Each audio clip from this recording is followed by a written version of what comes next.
né? Mais junto. Pronto. Obrigada, Luiz. E aí é o seguinte. Semana passada, obrigada, Sabrina. Semana passada a gente terminou de discutir o texto de Luiz Antônio Batista, né, A Cidade dos Sábios. E a gente teve uma discussão bem legal, inclusive, na nossa turma. E hoje a minha ideia é falar mais especificamente da psicologia enquanto um problema, enquanto a constituição da psicologia enquanto ciência, né? Entendendo como é que a psicologia começa a assumir esse lugar de ciência e que tipo de problema que ela vai lidar. Aliás, já comecei a gravar. E aí, gente, em primeiro lugar, eu queria pedir desculpas pelo probleminha do texto. Não sei se vocês notaram ou se todos notaram, mas eu enviei ainda na quarta-feira passada o texto para vocês lerem. Só que foi um texto que eu achei na internet, né? Um livro escaneado. Aí eu reduzi só o capítulo que a gente ia discutir. Mas quando eu fui ver, inclusive eu fui ver por aviso de um dos colegas de vocês, não sei se da sua turma ou se da outra, o texto estava cortado, então não dava para ler. Uma página dava para ler, a outra estava cortada. Uma dava para ler, a outra estava cortada. E aí eu só vi esse alerta do colega na segunda-feira, pela manhã. E na segunda-feira mesmo, apesar da minha correria, eu escaneei o meu próprio material, o meu próprio livro, e mandei para vocês. Mas não sei se deu tempo de vocês lerem, né? Eu fiz a escolha desse texto especificamente por entender que ele é um texto que, ao mesmo tempo que é muito denso, eu sei que ele é denso porque ele condensa toda uma teoria bem complicada e de base filosófica bem profunda em 10, 11 páginas. Mas eu quis passar esse texto porque eu entendi que qualquer material que eu passasse para vocês, para passar por essas questões, iam acabar lidando aí com essa densidade da filosofia. E pelo menos esse capítulo, eu acho que ele é bem escrito, ele é gostoso de ler, apesar da densidade. E ele é curto, né? Então, assim, pelo tamanho dele, talvez até tivesse dado tempo de ler. Mas como ele é um texto um pouco difícil, né, que traz muito conceito, que não é simples e não é super familiar, eu imagino que talvez alguns ou muitos de vocês tenham encontrado dificuldade na leitura. Eu começo pedindo desculpas por isso, viu que eu não notei que o texto estava cortado, e acabei mandando um texto possível de ser lido só na segunda-feira. Mas eu queria saber se mesmo assim, diante dessa dificuldade, se teve alguém que conseguiu fazer a leitura. De boa mesmo, assim, só para eu ter essa Eu referência. consegui fazer a leitura, professora. Só que a parte, assim, de entender mesmo, só comecei a entender lá na conclusão. A maioria da parte do Uhum. texto, eu literalmente não entendi quase nada. Tranquilo, faz parte do processo. Mas que bom que você conseguiu ler. Já vi que teve mais gente também aqui, né? Luiz, você conseguiu também, né? Que você confirmou com a cabeça. Não? Professora, infelizmente, desde ontem que eu estou brigando com o meu computador, às vezes eu não consigo, ele não liga, fica reiniciando direto, então às vezes eu vou para o celular. Eu vi o texto, mas eu não, infelizmente, eu vou ser sincero, não consegui Tranquilo. ler, Não, sem problema. mas com certeza, após a nossa aula de hoje, ainda eu consigo Tranquilo. destrinchar todo ele para poder entender. Mas eu vou acompanhar, quem leu aí, eu vou acompanhar o raciocínio da galera. Não, E tranquilo. eu tô com ele do lado aqui, já observando. Por incrível que pareça, eu consegui ligar o computador, era meio-dia e 45. Aí eu fiquei insistindo, reiniciando, eu consegui. Mas estou num dilema terrível. Mas tudo bem, é assim mesmo. Não se preocupe, não. É só porque você fez assim com a cabeça, e aí eu fiquei com a impressão de que talvez você tivesse conseguido. Mas veja, Mesmo você não tendo conseguido ler, eu estou aqui impressionada, positivamente impressionada, muito satisfeita, porque o pessoal aqui leu, né? Vamos lá. Guilherme conseguiu ler. Antônio leu 2 vezes, mas diz ele que não entendeu nada. Antônio, eu acho que alguma coisinha ficou, mas a gente vai descobrir isso hoje ao longo da aula, viu?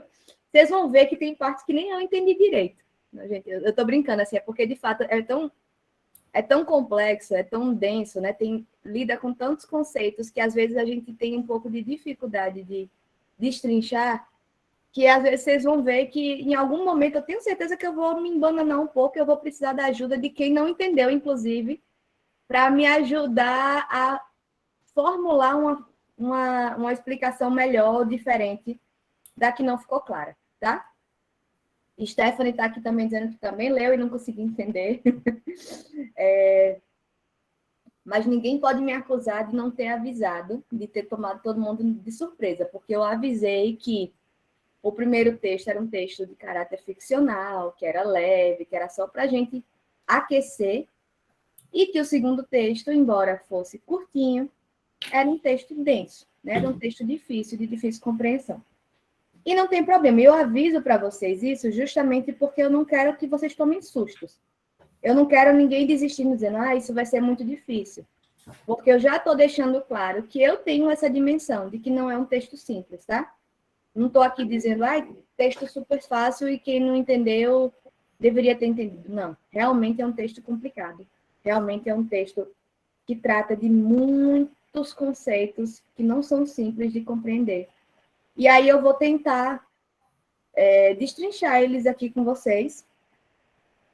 Mas a leitura de vocês, mesmo essa leitura que supostamente não entendeu nada, me ajuda muito, porque a formulação que vocês possam fazer em termos de pergunta, talvez me ajudem a esclarecer melhor as questões que não ficaram compreendidas, tá? Então, gente, em primeiro lugar, eu acho que tem uma coisa que eu acho que é importante, que eu enquanto professora, gosto de fazer, que é de tentar estabelecer essa ponte, né? Essa continuidade entre uma aula e outra. Então, quando eu faço um planejamento, quando eu seleciono o material, eu estou fazendo esse esforço de estabelecer uma continuidade, estabelecer uma conexão entre cada um dos textos, ou pelo menos entre a forma como eu progressivamente venho entrando nos conceitos que são importantes e principais aqui para a gente. E aí, uma das primeiras coisas que eu preciso dizer para vocês é que que eu preciso ressaltar para vocês é o seguinte. Vocês devem lembrar que na aula passada, quando a gente estava falando da Cidade dos Sábios, eu marquei para vocês o seguinte, de que aquele texto da Cidade dos Sábios, ele se estabelece, é uma história que é estabelecida aí num período de mais ou menos 80, 90 anos. Vocês lembram que eu falei isso? E que nesse período de 80, 90 anos, ele vai configurando, ele vai, melhor dizendo, ilustrando como é que toda a questão da modernização foi chegando no Brasil. Foi chegando literalmente de cima para baixo, literalmente como forma de importação, veio tudo pronto, goela abaixo, se a gente puder usar essa expressão mais popular, e que a gente aqui do Brasil simplesmente consumiu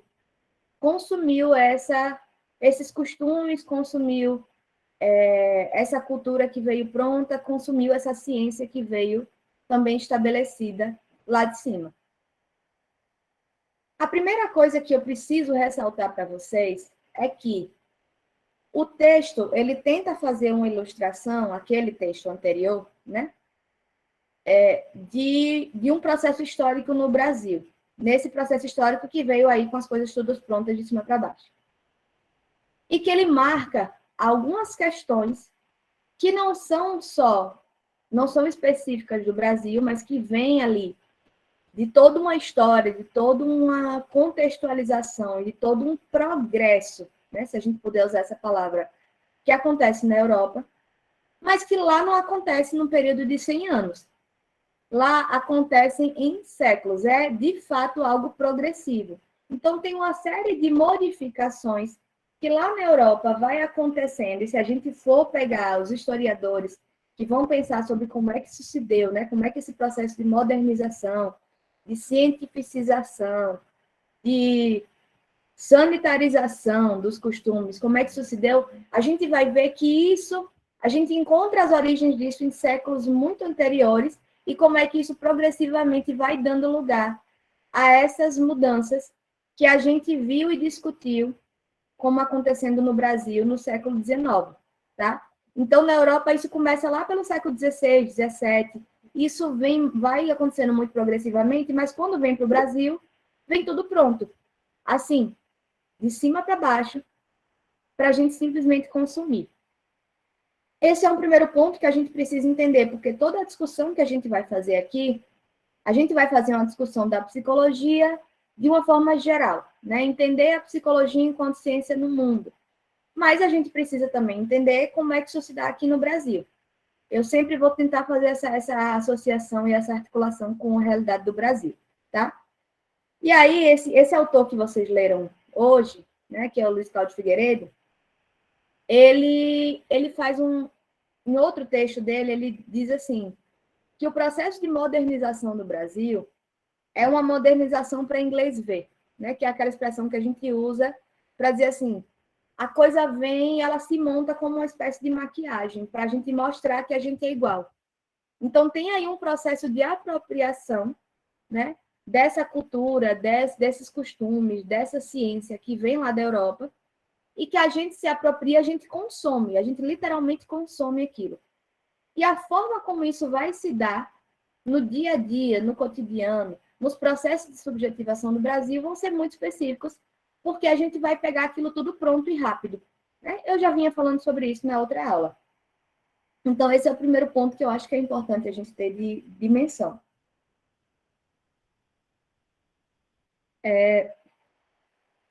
Outra questão que me parece importante tratar com vocês aqui é o seguinte: a gente, como eu deixei claro para vocês, eu começo essa disciplina, que é a disciplina de Psicologia do Desenvolvimento, tentando entender melhor o que é a psicologia, onde é que ela se sustenta, né? E a gente precisa entender que quando a gente pensa a psicologia enquanto ciência, a gente pensa ela aí dentro de um debate, de uma discussão metodológica, que vai dizer assim, olha, eu vou precisar, né, eu enquanto psicologia, vou precisar assumir aqui um determinado lugar. Enquanto na minha forma de buscar essa verdade. Vamos lá, não tá bom, deixa eu voltar. Uma coisa que Luiz Cláudio Figueiredo vai fazer nesse texto, que para mim é central e que é importante vocês entenderem, é o seguinte: ele vai marcar para a gente como que a psicologia tem como uma de suas origens toda uma discussão filosófica sobre o homem, certo? Então, o que acontece? Ele vai mostrar para a gente que algumas discussões filosóficas, alguns problemas que eram colocados há muito tempo pela filosofia, passam a ser colocados pela psicologia enquanto ciência. Com a grande diferença de que a busca dessa verdade pela ciência e pela psicologia, nesse caso, não é mais essa verdade filosófica, que é uma verdade reflexiva e racional no sentido da lógica, né? A busca que a psicologia faz, a forma que a psicologia se apropria dessas perguntas para tentar achar respostas científicas, vai se dar através das ciências naturais. E isso vai estabelecer uma série de procedimentos e de métodos de pesquisa que tem um caráter, que buscam um caráter de verdade, mas não apenas uma verdade, mas uma verdade objetiva e universal. A gente primeiro tem que entender, e eu já falei sobre isso, que a ciência, enquanto ciência, ela se constitui aí como uma forma de tentar manipular o mundo que já está dado. Compreender controlar e manipular, certo? Com a psicologia não é diferente. O que a psicologia vai fazer é o seguinte, ela vai pegar essas perguntas que já eram formuladas pela filosofia e vai tentar encontrar respostas que não apenas sejam uma verdade, mas que sejam a única verdade, mas que sejam uma verdade objetiva, universal. Claro, isso aqui eu estou falando do nascimento da psicologia, que está muito associado com as ciências naturais, né? Com um conceito de ciência que é matematizado, que é nomotético, que a gente chama. Ou seja, é uma psicologia que vai pensar aqui de que forma que eu consigo pegar um determinado conceito que tem um caráter abstrato na filosofia e matematizar ele, ou seja, tornar ele objetivo e colocar ele dentro de uma perspectiva que eu consiga fazer uma leitura objetiva daqui, tá? Esse é o primeiro ponto que a gente precisa entender. O segundo ponto diz respeito justamente ao que o autor vai falar enquanto emergência do sujeito, ruína do sujeito, emergência do indivíduo, ruína do indivíduo. Por quê, gente? Se a gente fosse parar para pensar, e eu acho que eu já falei disso na outra aula, mas eu vou ficar sempre reforçando, se a gente perguntar assim, qual é o objeto da psicologia? Né? O que é que a psicologia estuda? A gente pode entrar, pela diversidade da psicologia, como eu já falei para vocês, a gente tem múltiplas respostas para essa pergunta. A depender da corrente de pensamento que a gente vai estudar, a gente vai dizer que o objeto é o inconsciente, como no caso da psicanálise, que é o comportamento, como no caso do behaviorismo, que é a consciência, como no caso da psicologia cognitiva, etc, etc, etc. Mas, se a gente pensa, tá, mas enquanto psicologia geral, qual seria esse objeto? Acho que a melhor resposta seria, ou a gente diria que é a psique humana ou o próprio homem, certo? Então, esses conceitos de sujeito, de indivíduo, de individualidade, de personalidade, são conceitos extremamente caros à psicologia. Sem eles, a psicologia não se estabeleceria enquanto uma ciência necessária. Então, esse é um ponto que a gente precisa ter muito bem marcado. E por isso é que justifica, inclusive, o fato de que esse autor, Luiz Cláudio Figueiredo, vai introduzir o livro dele, né, com um capítulo que vai discutir justamente esses conceitos de sujeito e de indivíduo e marcar como é que eles se constituem e como é que eles dão lastro para o crescimento e para o desenvolvimento da psicologia enquanto ciência, tá?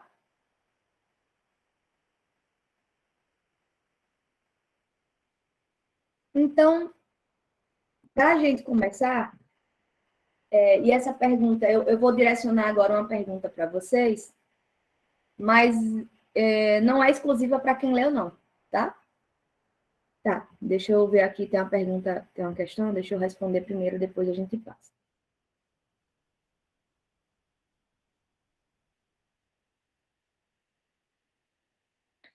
Então, Jefferson já está dando spoiler aqui da discussão, mas eu vou dar esse pulo para aí, depois a gente volta. Veja, não é uma questão de falha, tá? A questão é a seguinte. Uma das coisas que Luiz Cláudio Figueiredo vai trazer para a gente, e aí ele não diz isso nesse capítulo, ele vai dizer na introdução. Vocês devem ter notado que eu mandei também a introdução, que são só 3 paginazinhas, e a ideia era justamente para vocês entenderem a proposta do livro, tá? E nessa introduçãozinha que ele coloca lá, que é bem curtinha, o que Luiz Cláudio Figueiredo vai dizer é o seguinte, a psicologia, a multiplicidade da psicologia, ela tá pautada justamente no fato de que a psicologia ela se estabelece enquanto uma ciência que vai atravessar e que vai discutir as práticas sociais. Então, a gente não tem como pensar a psicologia sem pensar esse atravessamento social e cultural de como se dão, né, de como se dão as relações entre as pessoas, as práticas sociais, a cultura, etc. Isso eu também já venho dizendo insistentemente para vocês desde a primeira aula. E aí o que acontece? Essa psicologia enquanto ciência, enquanto estabelecida enquanto ciência no primeiro momento, é apenas a primeira psicologia que se estabelece, que tenta se legitimar enquanto ciência. Então, essa primeira matriz, que o próprio Luiz Cláudio Figueiredo é quem vai chamar de matriz quantitativista ou nomotética, é justamente uma matriz que, nesse esforço de se colocar nesse lugar de ciência objetiva e natural, vai transpor conceitos que são da matemática, conceitos que são da lógica para a psicologia, para as ciências humanas, tá? O que acontece é que, em sendo a psicologia uma ciência que dá conta das práticas sociais e das relações entre as pessoas e do homem, né, que é um ser complexo, ela não para por aí. Outras matrizes vão se desenvolver e vão encontrar morada e vão encontrar substrato em outras perspectivas, em outras formas de leitura de mundo, e vão se constituir também. Por isso que a psicologia é tão múltipla e que essa multiplicidade fala de diversas verdades possíveis, entende? Então, essa ideia de uma verdade universal e objetiva é uma proposta de uma das psicologias, que é uma das primeiras a se estabelecer enquanto uma ciência. O que o autor, e aí é a parte que eu já vou dar o spoiler, eu vou lá para o final, mas depois eu posso repetir, porque eu acho que eu vou precisar repetir isso com mais detalhes, mas quando o autor fala da crise permanente da psicologia, ele não está falando nesse sentido de falha, tá? Ele está falando no sentido de que a psicologia ela se sustenta sobre um grande paradoxo. Qual seria esse grande paradoxo? E aí eu digo que é um spoiler porque eu vou ultrapassar já os conceitos de sujeito e indivíduo para explicar esse grande paradoxo, que é o seguinte. Ou a psicologia vai dar conta de um sujeito que é único, que é irredutível, que só ele sabe sobre ele mesmo, tá? E a partir do momento que a gente pensa nisso, nessa concepção de um sujeito que é único, que não tem nenhum igual a ele, a gente consegue conceber a psicologia, mas a gente não consegue pensar como é que qualquer método científico que precisa ser público, transparente, aberto, que precisa ser replicado, lido e compreendido em vários lugares, como é que ele funcionaria. Então, ele vai dizer o seguinte, nesse contexto, se a gente parte do pressuposto de que o sujeito ele é único e irredutível, a gente tem uma psicologia, mas a gente não tem um método científico que dê conta disso. Pelo menos não nessa concepção de ciência que a gente está aqui pensando, enquanto algo que precisa produzir um resultado que é público, né? Por outro lado, se a gente pensa o sujeito numa perspectiva social, de que ele é apenas alguém que vai exercer um determinado papel social, aí a gente consegue ter um método científico e consegue pensar essa discussão e consegue colocar esse problema e a resposta desse problema de uma forma pública, que todo mundo consegue ler. Mas a gente não está mais tratando de psicologia, a gente está tratando de outra ciência. A grande crise que Luiz Cláudio Figueiredo vai marcar é essa. É porque a psicologia faz um esforço hercúleo e, dentro de toda a sua multiplicidade, de tentar se estabelecer enquanto uma ciência que tem um método legítimo, um método aceito, um método, enfim, qualificado, né, enquanto método científico, mas, ao mesmo tempo, partindo do pressuposto desses conceitos, que é o conceito de uma subjetividade ou de uma unicidade que a gente não pode replicar, que cada um é uma pessoa única. E como é que a gente faz esse trabalho? Como é que a gente consegue estudar enquanto ciência um ser que é único e isolado? Claro, a gente hoje, né, consegue pensar, tem uma série de métodos que pensam essas dificuldades e essas questões, e não é o caso que a gente está discutindo aqui. Eu até posso mencionar isso mais para o final da aula. Mas a grande questão, a grande crise que Luiz Cláudio Figueiredo vai colocar é essa, entende? Não é uma falha, não é um problema, não é que está feito errado, mas é que essa relação da psicologia enquanto ciência, considerando o objeto dela como se considera, tomando esses conceitos de sujeito, de indivíduo, de personalidade como conceitos centrais da sua ciência, colocam a gente num paradoxo, colocam a gente numa situação, no mínimo, constrangedora. Quer dizer assim, tá bom, e como é que se faz ciência na psicologia? Aí eu vou e digo um método, digo, olha, eu fiz assim. Ah, mas tá, isso é psicologia, mas não é ciência. Ou então eu digo outro método, ele diz, não, isso é ciência, mas não sei se isso é psicologia, tá? Então, essa que é a grande crise que ele vai marcar.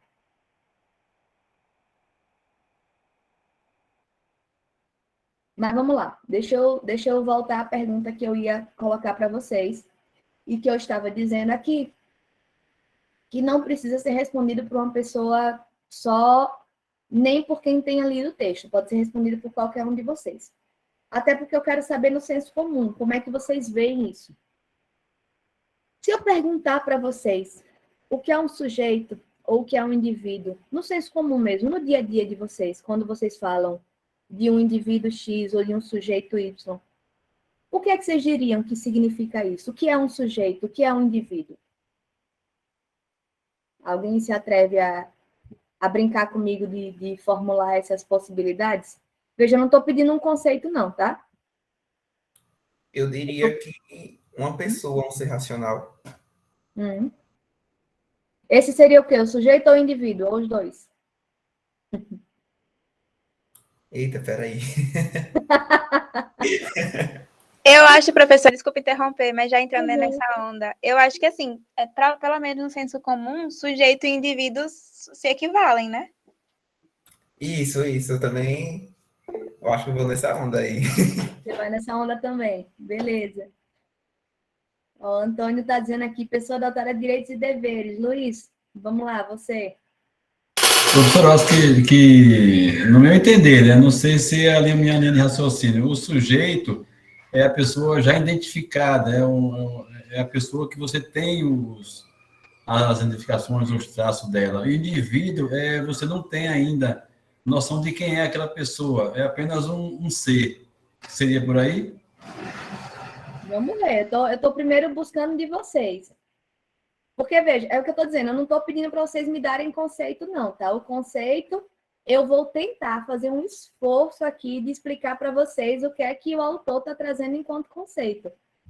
Porque, de fato, eu acho muito complexo, inclusive, fazer essa distinção.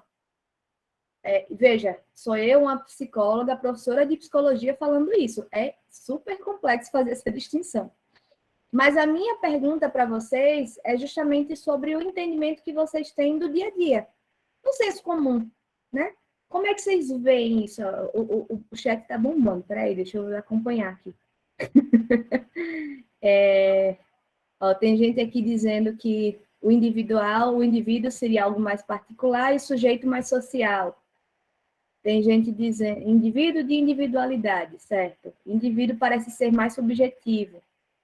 Sabrina, você consegue desenvolver um pouquinho isso? O que é que seria ser mais subjetivo? O sujeito parece algo mais social.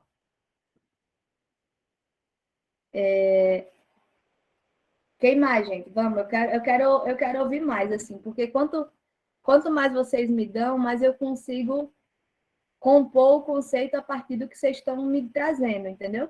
E veja, é isso que eu estou dizendo, eu não quero, é uma brincadeira mesmo, eu não quero que ninguém me conceitue, nem quero que ninguém me dê resposta certa, não. Até porque, gente, francamente, Porque a resposta certa e errada aqui é meio complicado de dizer, viu? Porque, de fato, são dois conceitos que a gente acaba usando muito como se fosse uma coisa só. E veja, vocês têm, nessa parte eu já vou adiantar. Vocês têm toda a razão quando vocês dizem que, no senso comum, sujeito e indivíduo geralmente são usados como uma coisa só. Até eu, que não deveria entrar nesse contexto do senso comum, porque eu sou psicóloga e estudante de psicologia, volta e meia eu vou escrever um texto, e aí, sabe aquela lógica de a gente usa sinônimos para não repetir a palavra? Aí, na hora eu boto indivíduo, outra hora eu boto sujeito, como se fossem sinônimos. Sendo que, para a psicologia, de fato, eles não são. Mas, em alguns momentos, eles acabam se confundindo, eles acabam se entrelaçando aí. Vamos lá, peraí, tem mais gente escrevendo aqui. Stephanie, eu penso mais em um lado mais preconceituoso, deixa eu entender. Ver se ela falou mais alguma coisa.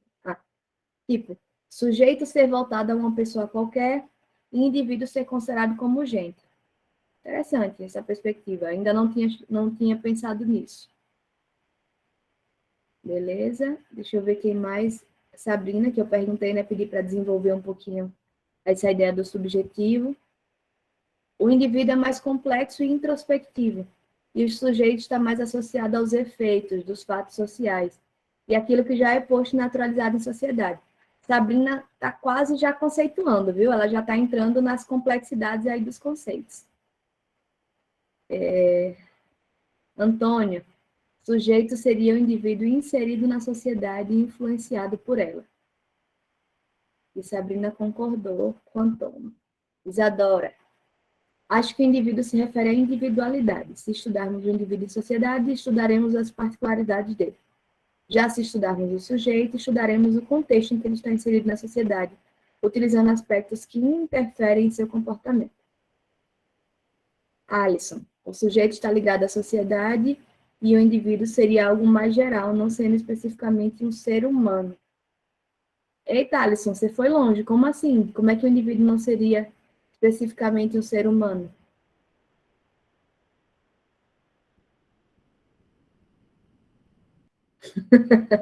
Stephanie dizendo, isso parece diferença entre olhar e ver. É quase isso, né? Gente, vamos lá.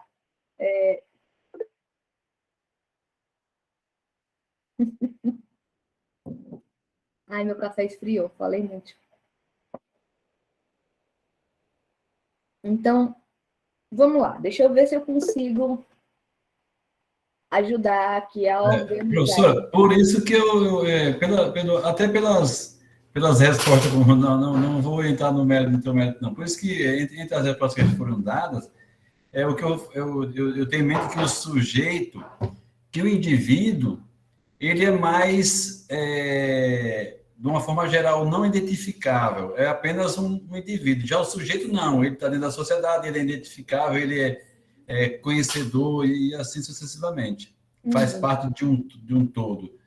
Já o sujeito, ele é anonimato, no caso. Pronto. Vamos lá. Gente, quando o Luiz Cláudio Figueiredo vai falar sobre isso, vocês percebem que no texto, nesse capítulo, que eu pedi para vocês lerem, ele faz 2 tópicos, certo? O primeiro tópico, ele diz da emergência e da ruína do sujeito. E no segundo, ele fala da emergência e da ruína do indivíduo. Quando ele está falando da emergência e da ruína do sujeito, ele vai falar justamente, ele vai partir de algumas discussões filosóficas que constituem o sujeito enquanto tal, enquanto um conceito filosófico, tá? O que isso quer dizer? Ele vai fazer aqui uma discussão falando da passagem da razão contemplativa para a razão e ação instrumentais. Essa passagem, ela vai se dar ainda no âmbito da filosofia, mas ela já vai trazer um pouco uma configuração disso que a ciência vai dar tanto valor mais para frente, que é justamente dessa necessidade de objetividade. E o que ele vai dizer é o seguinte: enquanto a razão contemplativa vai falar de observação, de introspecção ou empirismo, aí são duas perspectivas diferentes, mas que dão na mesma consequência, a ciência ela implica numa disciplina do método. Como é que isso quer dizer? O que é que isso quer dizer?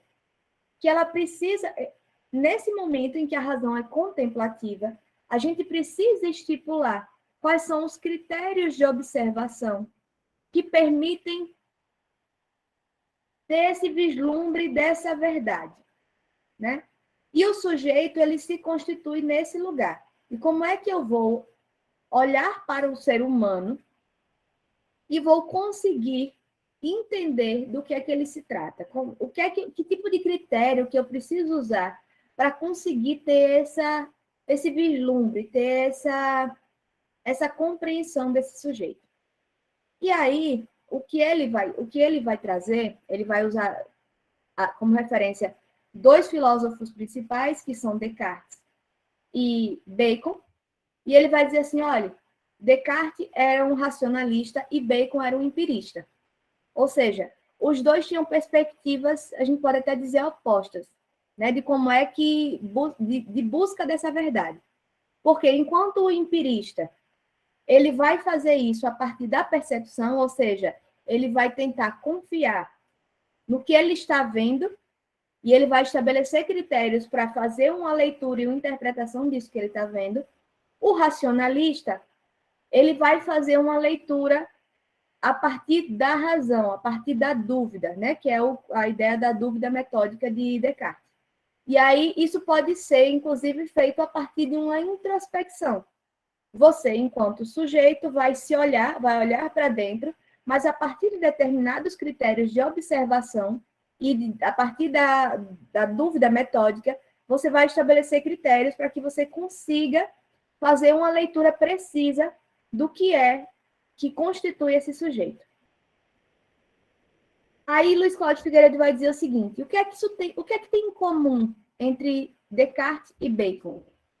Considerando que eles vão por perspectivas opostas, pensar essa questão do sujeito, né? Formular esse novo conceito do sujeito.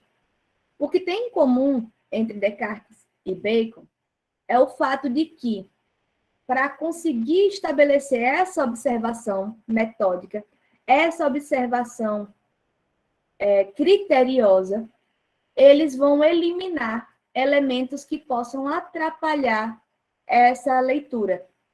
E esses elementos vão ser, nesse momento, as emoções, o desejo, os afetos em geral. Porque o que eles vão dizer é que esses elementos afetivos, eles vão interferir numa leitura objetiva e clara. E vejam, percebam que eles estão introduzindo essa questão da objetividade, tá? Mas aqui, tanto Descartes quanto Bacon, eles estão formulando aí a ideia de um sujeito. Quem é esse sujeito? Como é que eu posso ler? Como é que eu posso descrever esse sujeito? Que tipo de método que eu posso usar para conseguir formular essa noção? E aí eles vão fazer formulações distintas, completamente distintas, uma a partir de uma perspectiva empirista, outra a partir da perspectiva racionalista, mas os dois vão pensar numa proposta de sujeito que é esse homem que vai estar livre desses afetos que atrapalham o julgamento dele sobre as coisas, tá?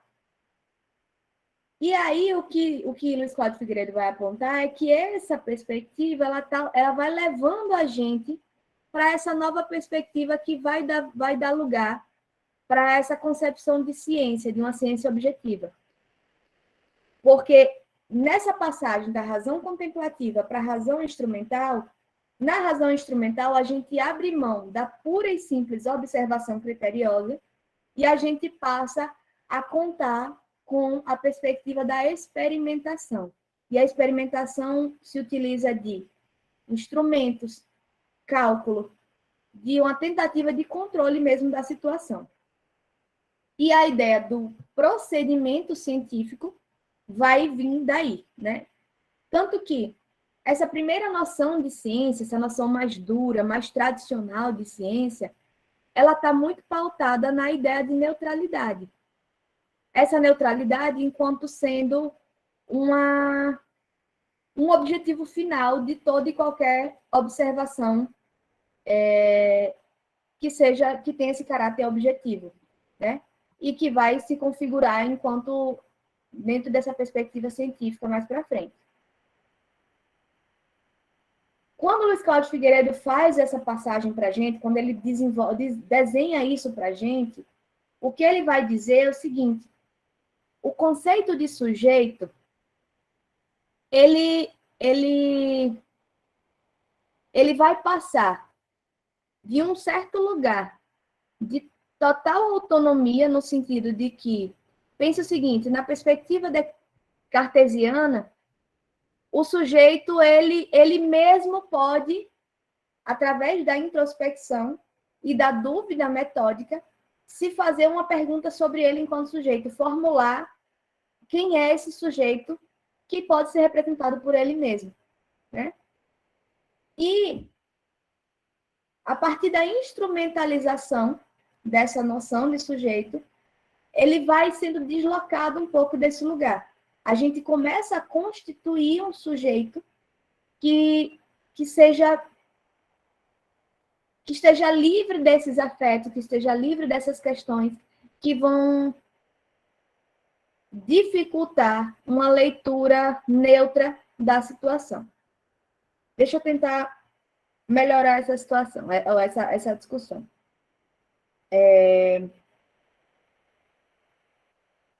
Outra coisa que Luiz Cláudio Figueiredo vai trazer, que eu acho que é importante, que ajuda a gente a entender isso, é o seguinte: ele vai falar que o sujeito, esse sujeito, né, que vai ser formulado aí a partir dessas noções filosóficas, ele tem um caráter de um ser pensante.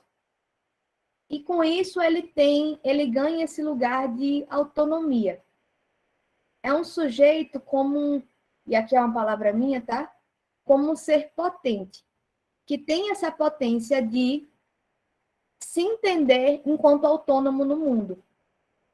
Ou seja, ele vai ser constituído pelas relações que ele estabelece, mas, ao mesmo tempo, ele vai ter uma grande influência sobre essas relações, sobre como é que elas se desenvolvem, ou sobre como é que o mundo funciona, tá? Isso me leva para a noção, para o conceito de sujeito, tal qual Judith Butler vai discutir no livro dela chamado A Vida Psíquica do Poder. Vocês já devem ter ouvido falar de Butler, né? Ela é uma filósofa que discute muito questões de gênero, e no livro dela, A Vida Psíquica do Poder, o que ela vai fazer é tentar pensar essa constituição do conceito de sujeito atravessada por essas relações de poder. E aí isso vai dar uma base para a discussão dela sobre gênero, para entender por que a mulher foi constituída nesse lugar mais subalternizado, né? Isso mais para frente. Mas na introdução, aliás, eu não sei se a introdução é no primeiro capítulo desse livro dela. Eu acho que é no primeiro capítulo do livro, Da Vida Psíquica do Poder, ela vai falar justamente do conceito de sujeito. E ela marca uma questão que é etimológica, porque ela usa a base do francês, da língua francesa, né? E ela fala uma coisa que é meio óbvia, mas que eu precisei ler ela escrevendo para eu poder pensar sobre isso. E aí eu vou trazer para vocês, que é o seguinte. Ela vai falar, em francês, sujeito é sujet, e o processo de tornar-se sujeito se chama sujeitissement. E esse sujeitissement, ao mesmo tempo que pode ser traduzido como tornar-se sujeito, pode ser traduzido como assujeitamento. Então, o que ela vai marcar a partir dessa tradução da língua francesa é que o processo de tornar-se sujeito é, ao mesmo tempo, o processo de submeter-se, de sujeitar-se a regramentos sociais. Então, o sujeito ele estaria marcado nessa dupla ambivalência, ao mesmo tempo que implica esse lugar de autonomia, de potência, de poder, né, de estabelecer algum tipo de poder sobre os outros e sobre as relações que ele tem no mundo. Ele também só se constitui através e a partir desses regramentos que já existem antes dele. Vamos melhorar. Uma criança nasce, um bebê nasce, né? E aí a gente, na psicologia, vai dizer assim, ele vai se tornar um sujeito. E aí tem toda essa perspectiva de que, ao longo da vida dele, ele vai se tornar um sujeito X, certo? Esse tornar-se sujeito implica em que ele vai aprender a se submeter aos regramentos sociais do lugar, do contexto geográfico, político que ele está inserido. Mas, ao mesmo tempo, esse conceito de sujeito traz em si essa perspectiva de potência, de poder influenciar, de poder participar das coisas do mundo, de poder produzir algum tipo de mudança no mundo. Até aqui, gente, tudo bem? Sim. Ok, professor. Então, o que Luiz Cláudio Figueiredo vai dizer sobre isso, inclusive, é o seguinte. Ele vai marcar que essa questão, eu acho que o Luiz Cláudio Figueiredo faz isso, ou talvez seja Arthur Léo Arruda, que é outro autor que eu estou usando como referência. Enfim, um deles dois vai dizer que essa relação aí do assujeitamento, né, do tornar-se sujeito, vai estar dentro dessa mudança que eu marquei para vocês na aula passada, do poder soberano para o poder disciplinar, tá? E é justamente esse processo aí, né? O sujeito ele vai estar dentro dessa relação. Veja, ao mesmo tempo que o sujeito ele ganha esse teor de que ele é soberano na própria vida dele, né? Ele tem esse lugar de importância, de poder, ele também tem que estar submetido a certos regramentos para ele se constituir enquanto tal. O que acontece quando a gente fala dessa mudança do sujeito para o indivíduo é que esse poder disciplinar ele vai ganhando força e vai constituindo esse lugar do próprio indivíduo. Por quê, gente? Qual é a diferença, então, professora, do sujeito para o indivíduo? O indivíduo, ele vai ter esse lugar de singularidade, de individualidade, de interioridade e de completude. Qual a implicação disso? A partir do momento que a gente concebe um indivíduo enquanto um ser único, fechado, interiorizado, unificado, a gente dá para ele, a gente coloca nas costas dele o peso de toda uma responsabilidade de quem ele vai ser e de como ele vai se comportar. E assim o poder disciplinar incide sobre esse indivíduo. Por quê? A partir dessa regulação do comportamento é que esse indivíduo vai se colocar no mundo. É que ele vai ter um certo lugar e uma certa função no mundo.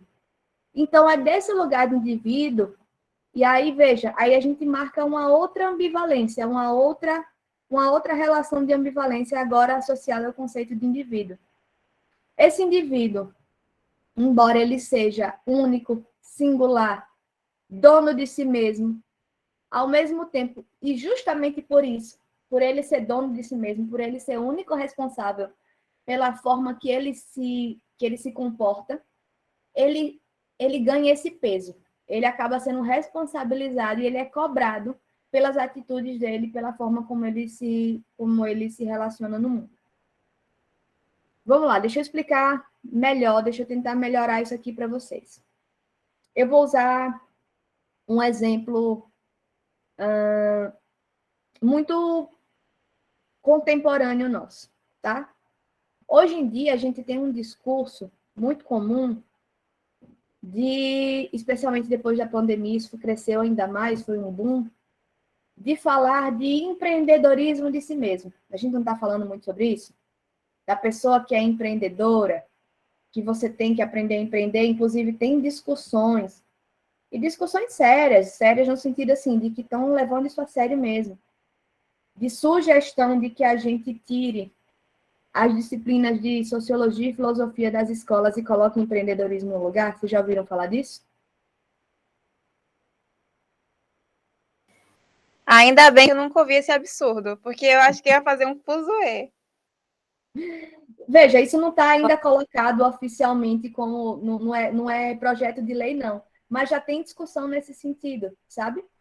E tem essa discussão no sentido de que, porque essa ideia do empreendedorismo está ganhando muita força.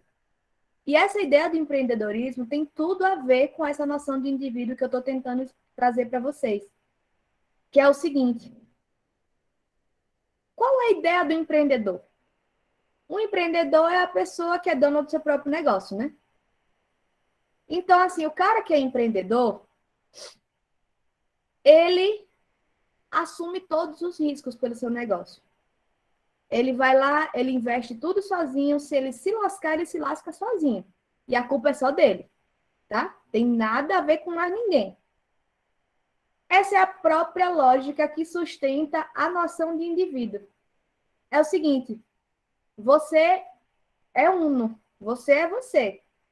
Então, qualquer piora, melhora na sua relação, no seu sofrimento, no estabelecimento que você faz de relações, é responsabilidade sua. Você que tem que dar conta disso.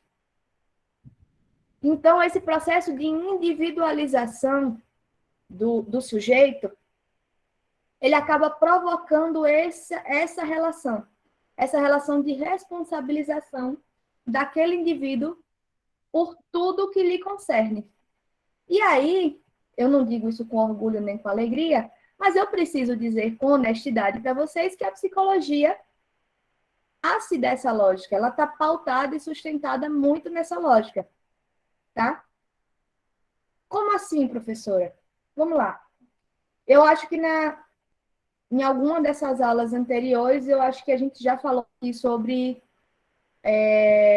alguns de vocês que fazem terapia, não é isso? Não tem gente aqui que faz terapia? E já falou sobre isso aqui?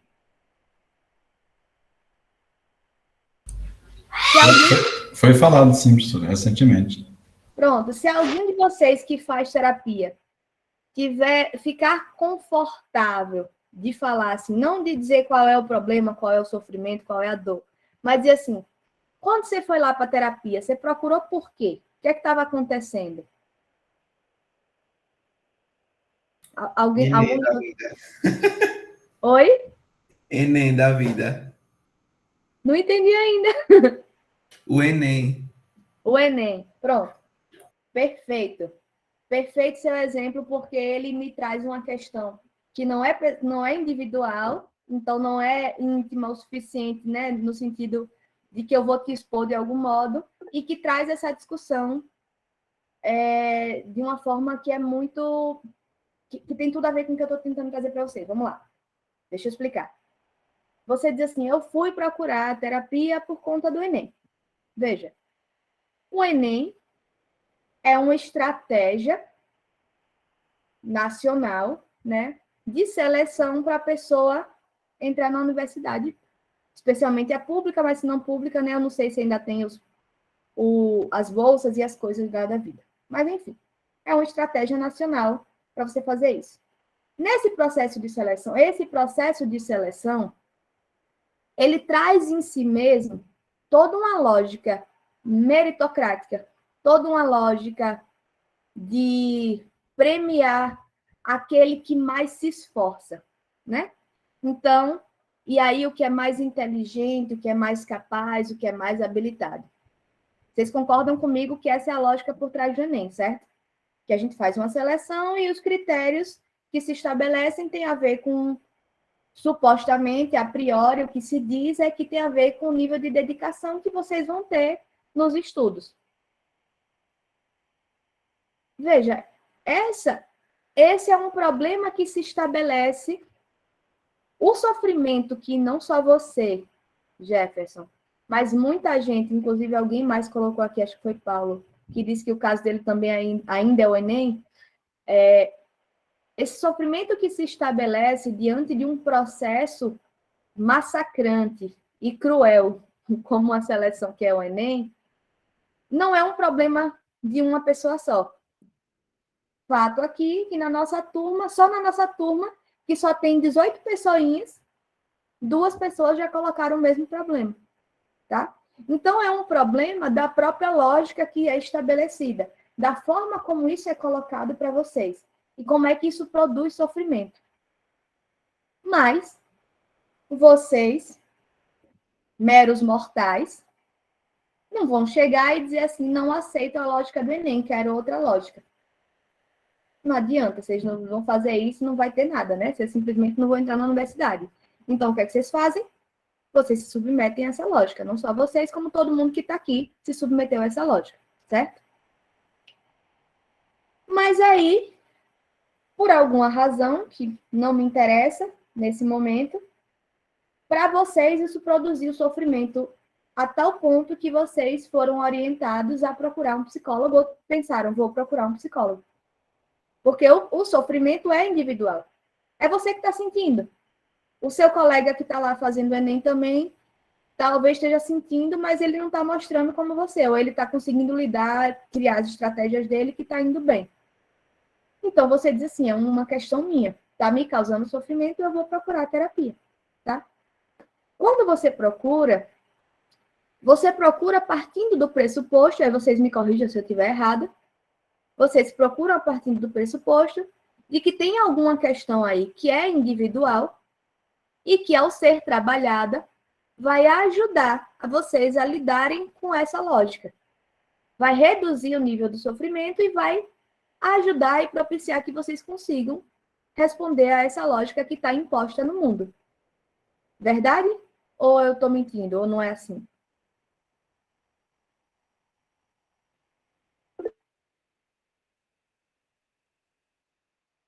Pois é, Jefferson, eu não estou negando a contribuição, não. Longe de mim, viu, gente? Eu também sou psicóloga clínica. Eu não quero que o povo aqui ache que psicologia não serve para nada, não. Serve muito. Agora, a gente tem que ter essa postura crítica, de entender que crítica no sentido não de criticar o procedimento, mas de entender que isso só se sustenta, essa lógica e essa proposta só se sustenta porque a gente vive num mundo em que nós somos indivíduos, que somos responsabilizados, que somos responsáveis pelo nosso próprio destino, pelo nosso sofrimento, pela nossa vida, pelo nosso sucesso, né? Por isso que eu usei primeiro essa referência do empreendedorismo. A lógica do empreendedorismo, ela está imbuída dessa ideia de que, assim, você é o único responsável pelo seu sucesso. Mas também, se der merda, você também vai responder sozinho pela merda. Você assume os riscos todos sozinho, né? E isso é uma lógica que se constitui a partir de um processo de modernização das cidades e a partir dessas lógicas, né, da lógica liberal e capitalista, que é o que movimenta a nossa vida hoje, que está aqui na base das nossas relações sociais hoje, tá? Então, a ideia do indivíduo é que ele, ao mesmo tempo que o indivíduo ele cumpre um determinado papel, mas ele faz isso dentro de uma personalidade muito fechada, no sentido de que, assim, como ele não tem outro, e qualquer problema, qualquer dificuldade que ele encontrar, ele vai ter que encontrar uma solução ele mesmo, e para ele mesmo, tá? Eu estava aqui lembrando que recentemente eu vi um post de uma amiga minha, psicóloga, fazendo no Instagram, ela fazendo uma crítica a um meme que estava rodando na internet, dizendo assim, que se todo mundo fizesse terapia, não ia ter guerra no mundo. Gente, eu até queria que as pessoas acreditassem na terapia nesse ponto, que não ia faltar paciente para nós, viu? Mas vocês sabem que não é assim que funciona, né? A gente precisa entender que tem uma dimensão política, tem uma dimensão social que nos ultrapassa enquanto indivíduos. Não é se cada indivíduo, se todo e qualquer indivíduo do mundo fizesse terapia, que isso virava uma solução para a paz mundial. Não é assim que funciona, né, gente? A gente precisa entender que as coisas têm outras dimensões, que pensar a solução pela via do indivíduo é uma forma de estabelecimento de poder. É a forma como hoje o poder circula, né? O poder disciplinar, que Foucault vai falar do biopoder, ele vai... Esse poder ele vai circular a partir daí. É a partir dessa modulação de comportamentos, e quando a gente assume que nós somos os únicos responsáveis pelo nosso sucesso, a gente está reproduzindo essa forma de poder que coloca esse peso todinho em cima do indivíduo, né? Tem algum comentário aqui? Exato, Vida tá lembrando aqui que tem aquela frase assustadora que seu futuro depende só de você. Ó que peso, gente. Veja, a gente está aqui falando de um mundo completamente desigual e violento. A gente passou as 2 últimas aulas falando sobre isso, inclusive especificamente sobre o Brasil, né, de como o Brasil foi montado numa lógica violenta, desigual. E aí a gente vai e assume esse discurso completamente meritocrático, né? Meritocrático e individualista, de que tudo depende só de você. Então, a gente precisa ter cuidado. A gente precisa ter cuidado com esse tipo de afirmação, tá? E aí, o que Luiz Cláudio Figueiredo está trazendo, ou talvez seja eu que esteja trazendo a partir da discussão dele, é justamente que a noção de indivíduo, ela vai ser constituída a partir dessa noção de sujeito, né? Essa primeira noção de sujeito que Descartes e que Bacon, né, como ícones dessas linhas teóricas da filosofia, vão constituir enquanto um sujeito autônomo, enquanto alguém que se destaca da multidão, né? O sujeito ali para Descartes e para Bacon é justamente um movimento de destacar esse sujeito individual da multidão. Até ali, eles faziam parte de um todo, de uma sociedade, sem destaque. A partir do momento que a gente constitui o conceito de sujeito, a gente está dizendo assim, olha, esse sujeito se destaca. Ele tem um papel único, um papel próprio no mundo, tá? E quando a gente continua caminhando aí progressivamente e constitui a ideia do indivíduo, o indivíduo ele ganha esse teor ainda mais pesado no sentido de que carrega um peso em si mesmo, né? De que ele tem uma unicidade, um certo fechamento no sentido que ele ganha, e que isso coloca nas costas dele uma responsabilidade pela própria vida. Ele tem que responder, ele vai ter que assumir as consequências. Ele é quem é responsável pelo sucesso ou pelo fracasso dele, tá? Stephanie dizendo muitas coisas da aula de hoje, eu estava conversando com um amigo ontem. Quer contar pra gente, Stephanie, alguma coisa dessa conversa para eu conseguir articular com o que a gente está falando aqui? Então, sobre o que você estava falando também na estante, eu estava em uma aula segunda-feira que a professora falou uma coisa e eu nunca tinha parado para pensar. Eu não sei se eu vou conseguir explicar de uma forma que eu interprete errado, mas basicamente ela disse que, por exemplo, a questão de Hitler, a gente consegue ter um certo ressentimento, raiva, vários outros sentimentos por ele ter matado milhões. Mas a gente não consegue ter essa mesma ideia, esse mesmo pensamento com os colonizadores portugueses, porque eles mataram milhões também. E talvez não, mataram muito mais do que Hitler, e a gente não consegue pensar dessa forma. Eu não tinha pensado nisso antes, eu fiquei, caramba, acho que talvez a gente tenha esse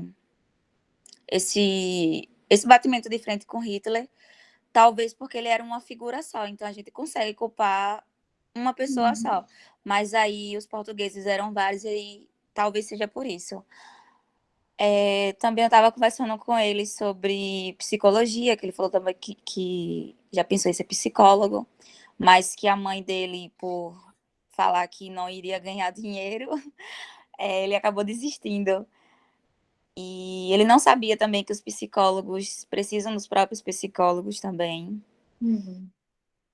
A gente falou também sobre questões de saúde, de educação, que, por exemplo, na área de artes, geralmente nas escolas as pessoas não colocam profissionais na área de artes. Geralmente é um professor de geografia, de história, de outra matéria que dá aula. A gente conversou sobre muita coisa. O filme Cisne Negro também, que é muito psicológico, enfim. Muita coisa. Mas me diga uma coisa, assim, dessa discussão que vocês tiveram, né? O que é que você pensou, assim, que articula com a discussão que a gente está tendo aqui na aula? Só para contextualizar, né?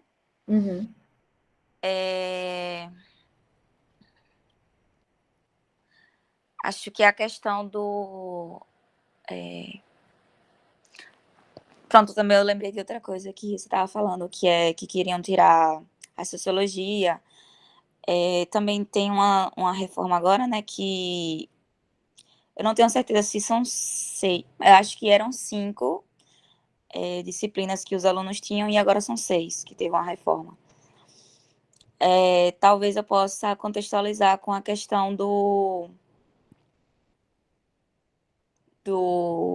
acho que foi sujeito ou foi indivíduo? Nessa questão mesmo de ser inserido na sociedade, que ele não... Esqueci a palavra.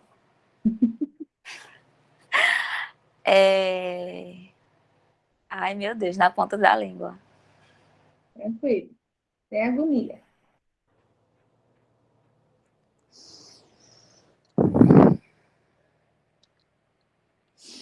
Acho que como ele é inserido da forma que as pessoas esperam dele. Esse meu amigo que ele queria fazer psicologia e a mãe disse que não era uma boa ideia, que ele não poderia ganhar bem. A forma como a gente é visto, essa pressão no Enem. Nossa, você tem que, aos 17 anos, você tem que saber o que é que você quer fazer, você tem que estudar para isso. E se você não arranjar o trabalho perfeito, a família perfeita, você não está sendo bem sucedido. Então, pronto. Eu acho que você traz agora nesse finalzinho, Stephanie, uma questão que me parece bem, bem interessante, que eu ia passando batido, né? Quando a gente fala, né, eu tenho falado muito isso, e nos textos também isso está colocado, que a psicologia ela está articulada aí com processos sociais, ou seja, a psicologia ela é pensada enquanto um método, né, enquanto uma ciência, na verdade, em campo de saber, que vai pensar sobre o sujeito. E ela vai pensar sobre o sujeito não simplesmente enquanto um sujeito isolado, né, etéreo. Não, é um sujeito que está no mundo, é um sujeito cujas práticas sociais são colocadas em questão e são pensadas e articuladas para que a gente consiga conceber o que é essa psicologia ou que tipo de leitura é possível fazer desse sujeito. E aí, uma das coisas que é muito marcada para a gente aqui enquanto sujeito, melhor ainda, enquanto indivíduo, né? Porque aí vai entrar nessa concepção que eu estou trazendo de um indivíduo como essa pessoa que se constitui enquanto a personalidade fechada e que tem uma certa função e um certo papel que precisa cumprir e tal. É isso, assim. A gente, ao longo da nossa vida, a gente se constitui, né? Enquanto esse indivíduo. Um indivíduo trabalhador, um indivíduo que é amigo, um indivíduo que é companheiro, um indivíduo que seja. E tudo isso diz respeito a papéis sociais que já estão pensados antes da gente existir. Então, quando a gente nasce, isso é muito comum, os nossos pais ou, né, as pessoas que criaram a gente, que estiveram ali com a gente no nosso processo de formação, eles vão não apenas ter expectativas sobre nós, mas eles vão lançar essas expectativas e eles vão produzir, né, esses projetos sobre nós. Então, e aí eu digo isso novamente como psicóloga clínica, é muito comum na clínica eu acabar lidando com essa angústia.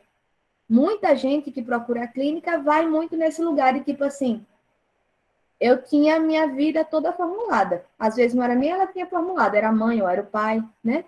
Mas alguma coisa não deu certo. E aí parece que o mundo cai, né? Que o chão se abre sob nossos pés e a gente perde completamente a referência de quem a gente é, sabe?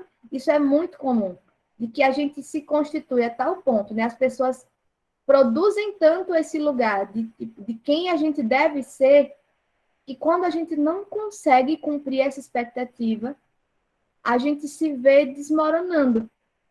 A gente se vê em situação de angústia e de crise mesmo, assim, de quem eu sou, de o que é que eu quero para a minha vida, de para onde é que eu vou agora, né? E isso é um sentimento muito moderno, no sentido de que esse sentimento só existe a partir dessa concepção individual, de que eu, enquanto indivíduo, tenho formulado para mim quem eu devo ser, como eu devo ser e o que é que eu devo fazer para me tornar essa pessoa que eu aprendi que eu devo ser, sabe? Então, isso é muito importante da gente entender. Essa formulação do sujeito, essa formulação do indivíduo, ela produz esse lugar. Ela produz esse personagem, eu vou chamar assim, que sabe, a princípio, supostamente, quem deve ser, como deve ser e até onde deve ir. E quando a gente não sabe, ou a gente se sente muito fracassado, porque diz assim, todo mundo à minha volta sabe sabe o que quer e sabe para onde vai e está correndo atrás disso e eu não consigo. Ou as pessoas que sabem muito o que quer e estão correndo atrás, eventualmente vão encontrar um obstáculo no caminho, e não é só um pequeno obstáculo que dá para saltar, mas um que vai dizer assim, desista que daqui você não passa. E isso vai desmoronar a pessoa porque ela está toda forjada numa expectativa de quem ela deve ser. Isso tem tudo a ver com a noção de indivíduo que eu estou trazendo para vocês.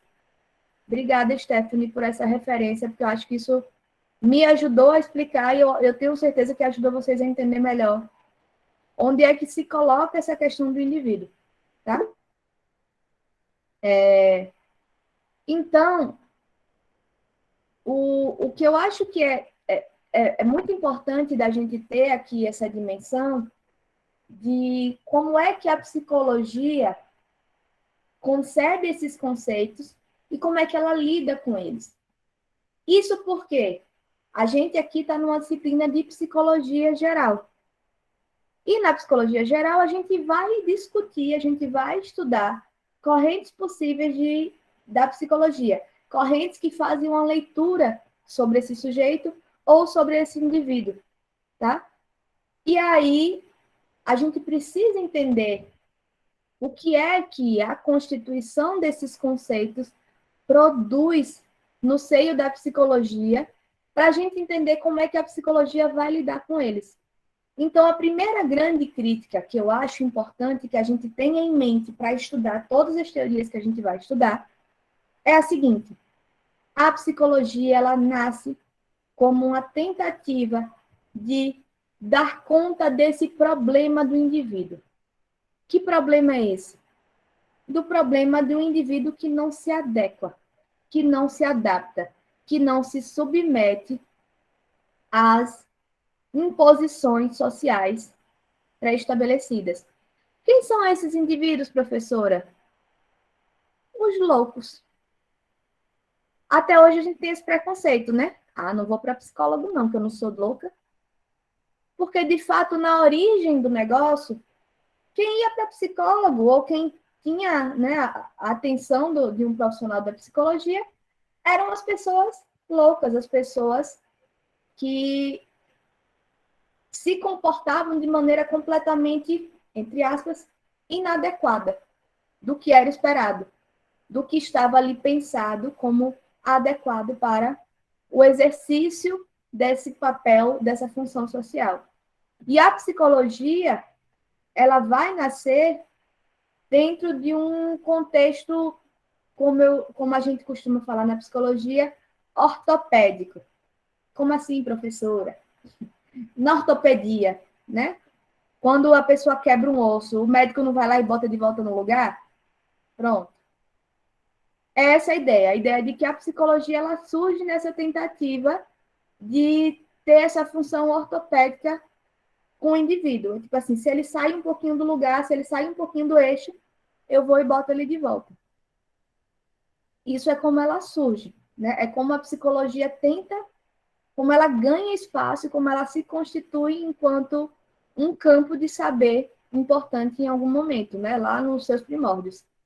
Mas hoje não é mais isso. E essa é a perspectiva crítica que eu quero que vocês coloquem, né? Claro, quando eu digo que hoje não é mais isso, é porque a gente não vai colocar isso como objetivo. A gente não vai colocar isso que eu estou chamando de ortopedia como objetivo da psicologia. Porém, no entanto, todavia, volta e meia a gente vai ver psicólogo escorregando para esse lugar. E a gente precisa ter essa leitura crítica de entender como é que as teorias que a gente vai estudar aqui elas vão produzir esse efeito. Elas vão, em determinado momento, colocar o indivíduo de volta nesse lugar de que ele precisa cumprir uma certa função e que eu vou encaixar ele de volta quando ele sai do trilho, tá? Eu posso dar vários exemplos, né, de como é que isso ainda funciona e ainda acontece no mundo. Eu vou dar o mais óbvio, que eu acho que é mais fácil de vocês entenderem. Peraí, gente, deixa eu tomar um gole d'água.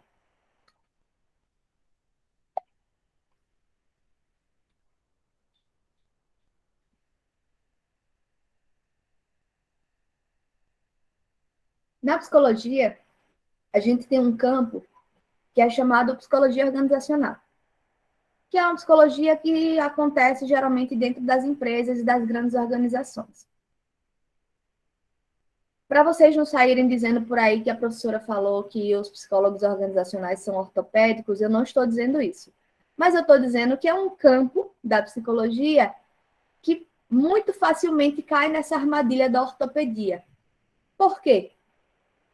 Porque os psicólogos da organização, eles são empregados do mesmo jeito que os colegas que eles vão cuidar, tratar e observar, certo?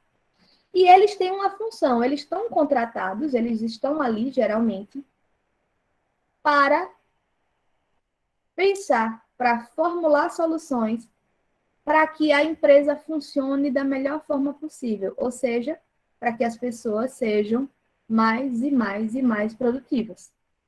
Então, quando uma pessoa apresenta uma dificuldade de ordem psicológica e aquilo tira ela desse eixo da produtividade, de ser um bom funcionário, produtivo e eficiente, o que é que o psicólogo vai fazer?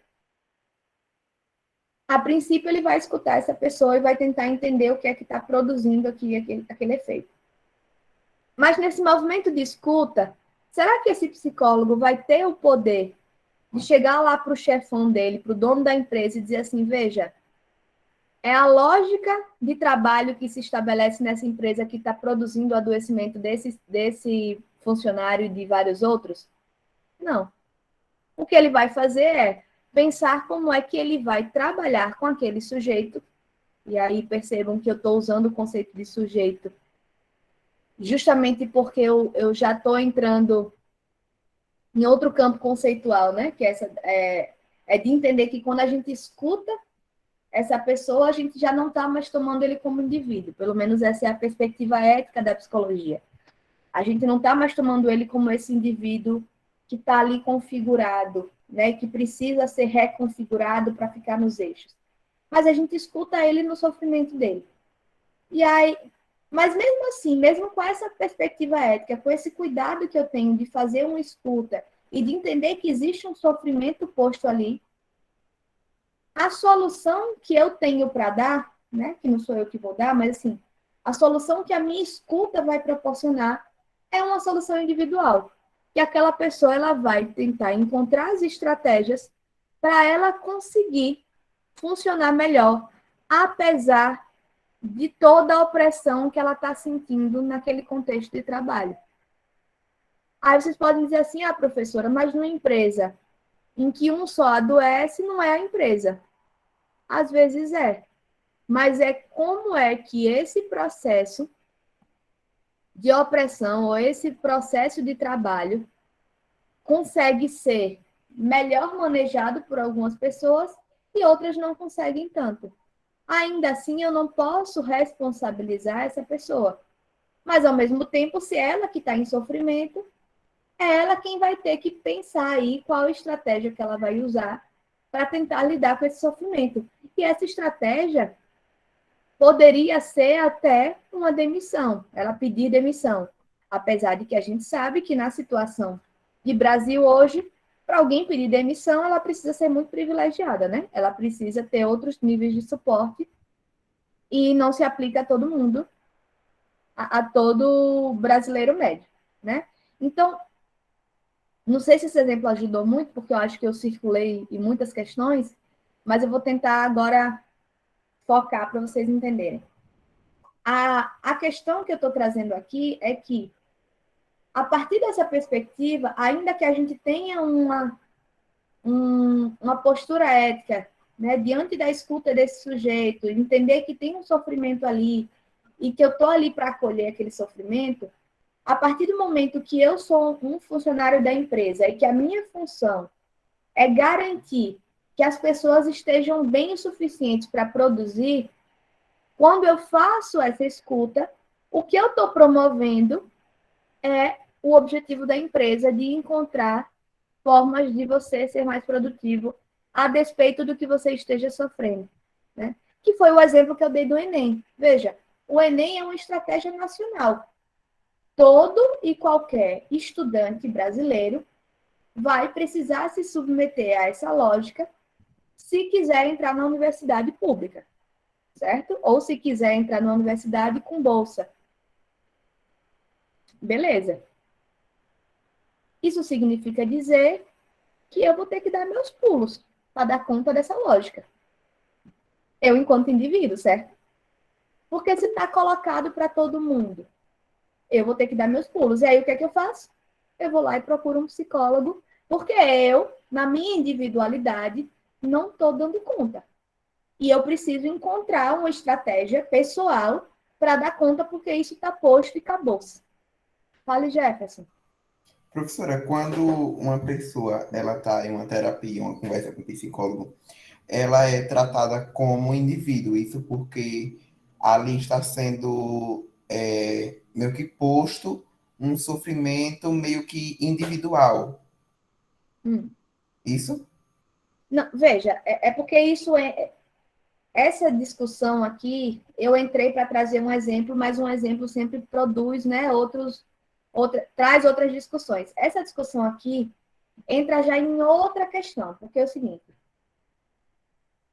quando eu falo aqui, né, até o presente momento, na aula de hoje, quando eu falei para vocês o que é sujeito do que é indivíduo, eu estou fazendo uma divisão didática segundo o Luiz Cláudio Figueiredo e segundo os epistemólogos da ciência que vão pensar aí essa constituição desses conceitos, tá? Então, eu estou pegando a discussão que Luiz Cláudio Figueiredo traz para dizer assim, olha, o que é que foi necessário para a psicologia emergir enquanto uma ciência necessária? Basicamente, ou especialmente, os conceitos de sujeito e de indivíduo. E os conceitos de sujeito e de indivíduo são a mesma coisa? Não, porque nessa perspectiva didática, ainda, de Luiz Cláudio Figueiredo, ele vai mostrar como cada um marca um determinado momento. E aí ele faz essa diferenciação, eu vou repetir 50 vezes, tá? Uma divisão didática, para dizer o seguinte: o sujeito ele aparece ali em meados do século XVII, nas discussões filosóficas que vão pensar o homem. E aí essas discussões filosóficas vão constituindo esse lugar de um sujeito no sentido de que ele não é mais apenas um no meio de milhares. Ele tem uma subjetividade, ele tem algo que é seu, que é dele, que é próprio. E esse algo que é próprio se constitui nas relações sociais que ele estabelece ao longo da vida e, ao mesmo tempo, permite que ele influencie essas relações sociais. E aí, esse sujeito, a partir de determinadas mudanças de modernização, da ascensão do capitalismo, do liberalismo, neoliberalismo, vai se produzindo um outro conceito que vai se seguir a esse do sujeito e que ganha ainda mais esse lugar de um indivíduo que é uno, que é próprio, que é fechadinho, que tem uma personalidade e que é responsável pelos seus próprios atos e pelos seus sentimentos. Qual a grande questão aqui, né? Porque onde eu preciso chegar para levar vocês para essa discussão da clínica. Vocês devem lembrar que quando eu falei da constituição do conceito de sujeito, especialmente ali por Descartes e Bacon, que são as referências que Luiz Cláudio Figueiredo vai trazer, o que ele vai dizer é o seguinte, o que tem em comum na constituição desse conceito de sujeito é que para você ser sujeito, para ele potencializar essa figura e esse lugar do sujeito, no sentido da observação científica, né, da observação metódica, ele vai eliminar tudo que for da ordem dos afetos e do desejo, para pensar esse sujeito. Tá? Ele vai pensar dentro de uma característica das relações que ele estabelece, mas no sentido muito mais político, digamos assim, de como é que você se relaciona e influencia o funcionamento do mundo e também se constitui a partir desse funcionamento. Mas ele não vai pensar mais nos afetos, porque tanto Bacon quanto Descartes, cada um na sua perspectiva, vão entender que os afetos, eles embolam meio de campo, vamos usar uma expressão popular, tá? E, de fato, até hoje a gente tem essa perspectiva, né? Se a gente for dizer assim, fulano estava ali falando, mas ele foi muito passional. Quer dizer que essa paixão que ele colocou em jogo ali na discussão embolou meio de campo. Ele perdeu a noção de qual era a discussão de fato. Porque ele trouxe as coisas muito para o lado pessoal, tá? Então, esse sujeito, ele não é tão pessoalizado, o sujeito de Descartes e de Bacon. É um sujeito que é racional, é um sujeito que que consegue fazer observações neutras da situação. E o indivíduo, ele está muito nesse lugar de como é que ele se produz, como é que ele é produzido e ele é único. Mas na noção de indivíduo, essas questões dos afetos, das emoções, elas retornam, elas são reinseridas. Não no sentido de dar lugar para esses sentimentos, mas de entender que eles fazem parte desse indivíduo. O indivíduo, a personalidade desse indivíduo, diz respeito também à forma como ele se relaciona com os outros afetivamente, certo? Quando eu falo dessa perspectiva ética, né, da escuta em psicologia, eu já retomo para a ideia de sujeito nesse sentido, de pensar um sujeito que é potente, que é autônomo, que tem aí, né, sua capacidade de se relacionar com o mundo, mas eu já estou tomando ele com essa reinserção das emoções e de tudo que é da ordem do desejo de volta. Mas eu faço isso, gente.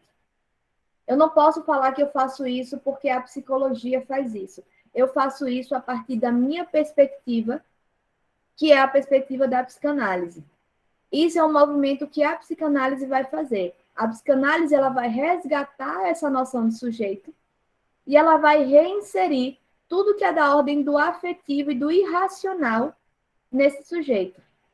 Porque, vejam, lembram que eu falei que a psicanálise trabalha com a noção de inconsciente? O inconsciente para a psicanálise, ao contrário do inconsciente para a filosofia, que é, na filosofia, o inconsciente é o que não é consciente. Para a psicanálise não é simplesmente isso. Para a psicanálise, o inconsciente tem uma existência própria. É uma parte de nós que não apenas existe e a gente desconhece, mas que produz efeitos sobre as nossas manifestações e as nossas formas de nos relacionarmos. Então, a psicanálise tem essa necessidade de resgatar o conceito de sujeito no sentido de pensar essa potência de como é que esse sujeito se relaciona com o mundo. Mas ela faz isso a partir desse viés da retomada, da reinserção de tudo isso que é da ordem do afeto e do desejo.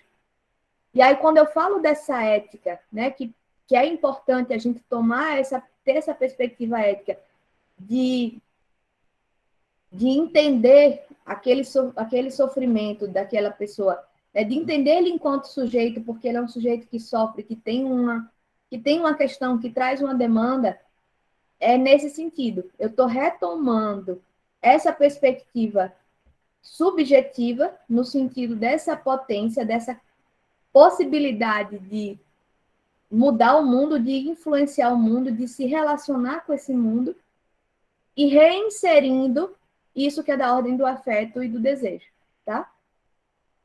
Por isso que eu falei assim, eu fui dar o exemplo e usei o conceito e fiquei assim, às vezes isso pode confundir a cabeça de vocês, porque ao longo da história, da filosofia e da ciência, esse conceito de sujeito, ele se reconfigura o tempo todo. Eu estou tentando fazer um resumo aqui de caráter didático e por isso eu escolho um autor que se atreve a fazer isso antes de mim. Mas essa noção de sujeito, ela vai se reconfigurando. Inclusive, se a gente for pensar no sujeito da psicanálise e no sujeito Foucaultiano, são sujeitos diferentes. E Foucault faz duras críticas à psicanálise, né, enquanto um campo de saber e dentro dessa perspectiva de sujeito que a psicanálise constrói. Então, seria mais ou menos essa questão, tá? Quando eu falo da clínica, desse lugar da escuta, né? Enquanto a perspectiva ética não é nem tanto da psicologia de forma geral, mas é a partir da minha fundamentação teórica, que é a da psicanálise. Deu para entender, Jefferson?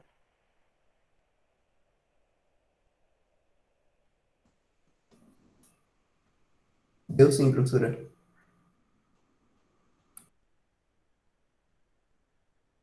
Mas e aí?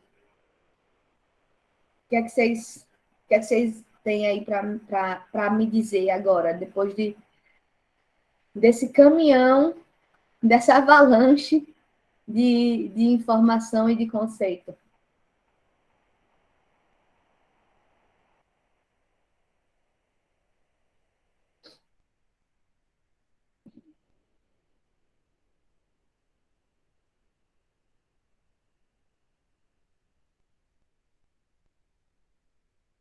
Me digam aí como é que vocês estão entendendo isso agora, para ver se eu estou conseguindo transmitir minimamente a discussão.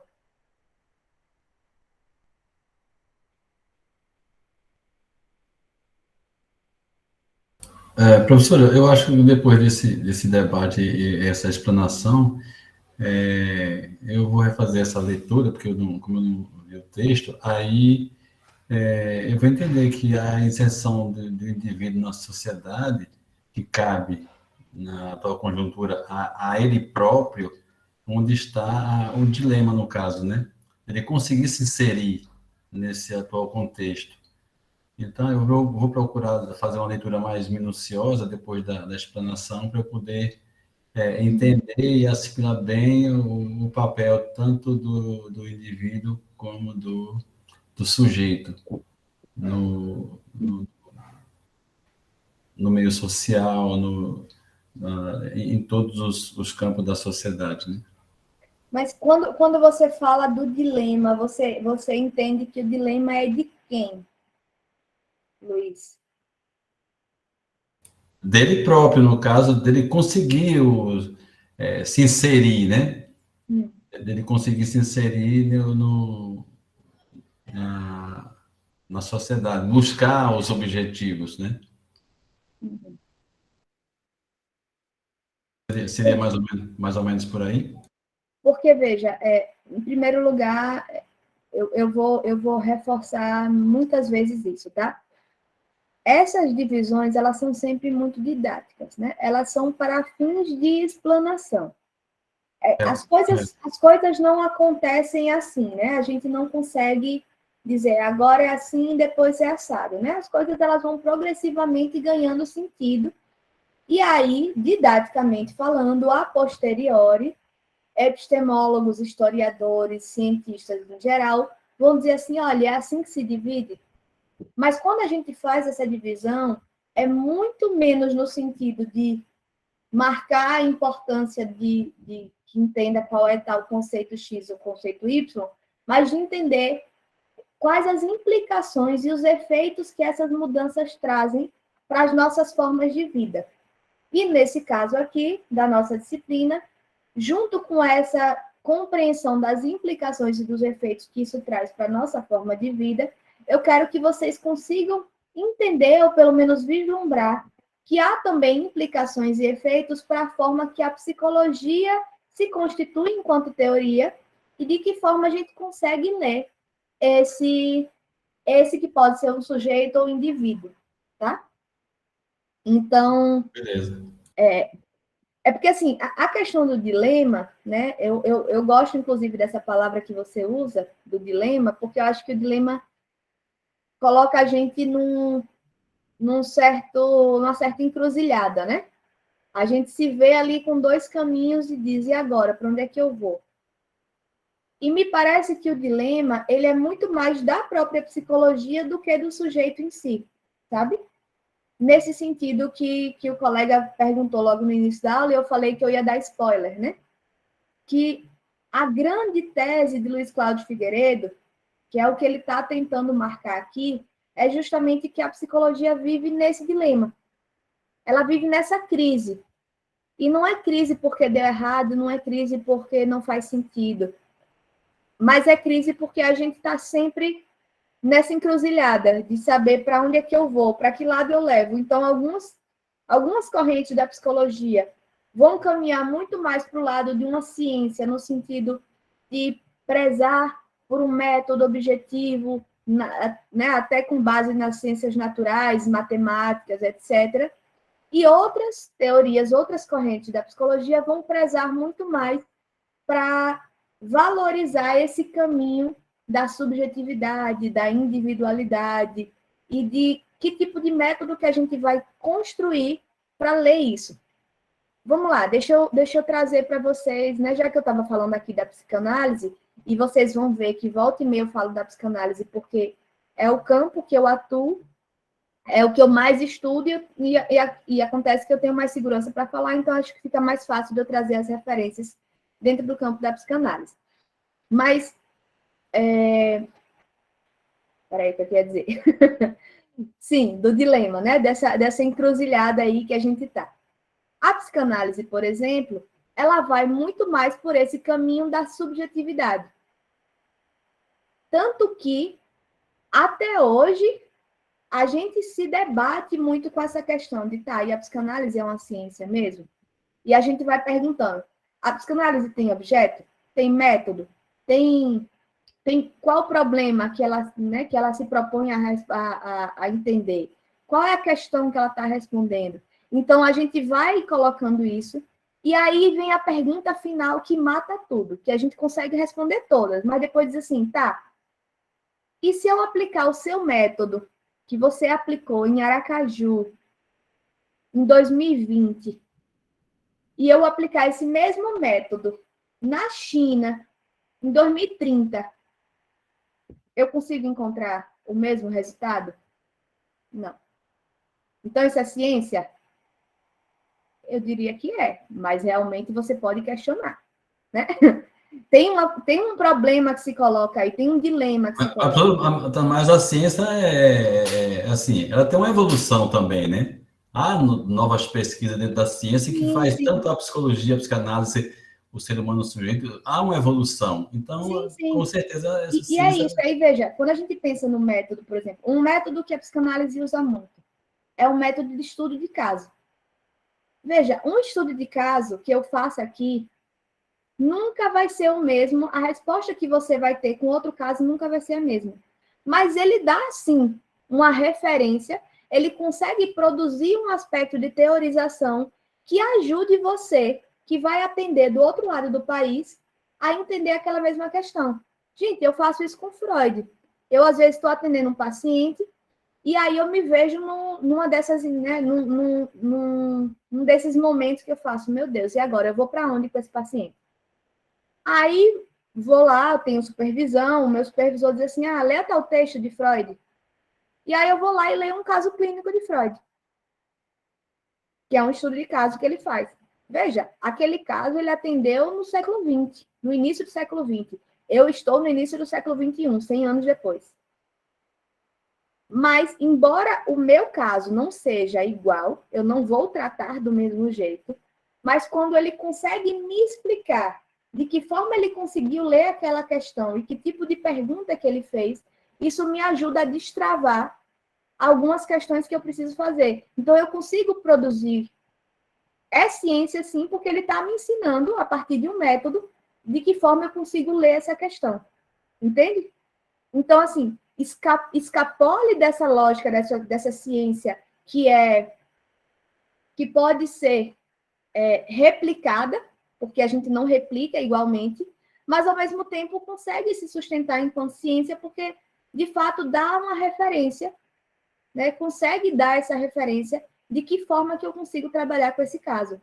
Mas a psicanálise, ela vai flertar muito com esse lado de, tipo assim, eu posso até abrir mão da ciência, mas eu não abro mão dessa subjetividade, porque isso é o que me constitui aqui nesse campo, é o que é importante para mim. É entender que cada sujeito é singular. E eu vou dar ênfase a isso.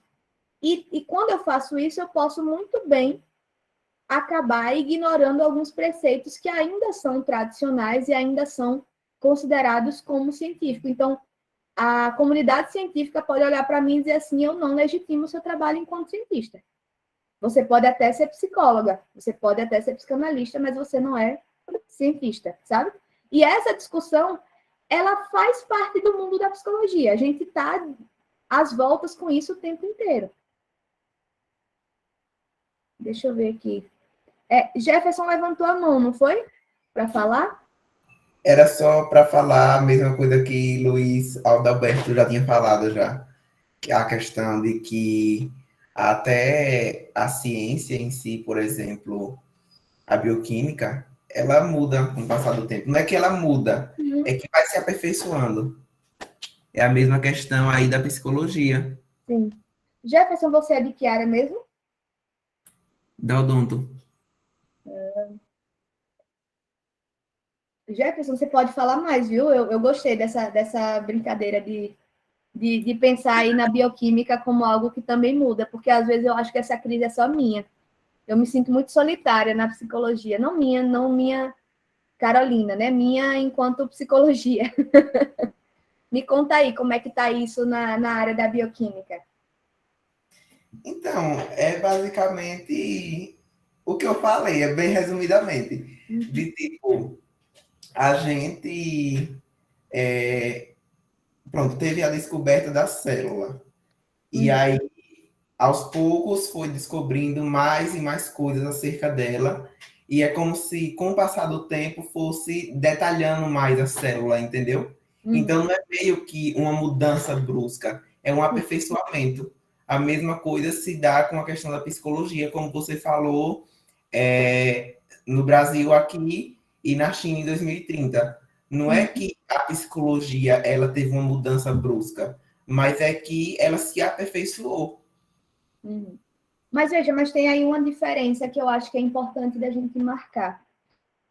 Eu acho, e aí você me corrija se eu estiver errada, porque realmente aqui você é o especialista na área e não eu sou da psicologia, sou de humanas, então essa área de bioquímica eu não domino de jeito nenhum.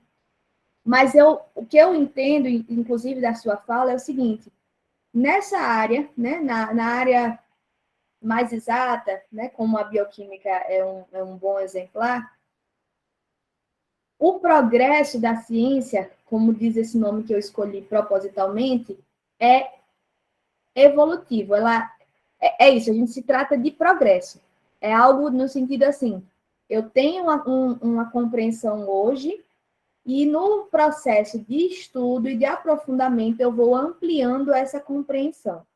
Veja, não é uma questão de mudança de paradigma, às vezes acontece, a gente sabe que na física mesmo tem algumas mudanças muito marcantes de paradigma, mas, de forma geral, o que você me trouxe, pelo que eu entendi, tem algo a ver com essa evolução, no sentido de linearidade, de que eu tenho aqui um certo conhecimento e os meus estudos vão me aprofundando e me permitindo trabalhar cada vez melhor com esse conhecimento, certo? Isso. Na psicologia, não é disso que se trata. Inclusive, essa é uma das grandes críticas que...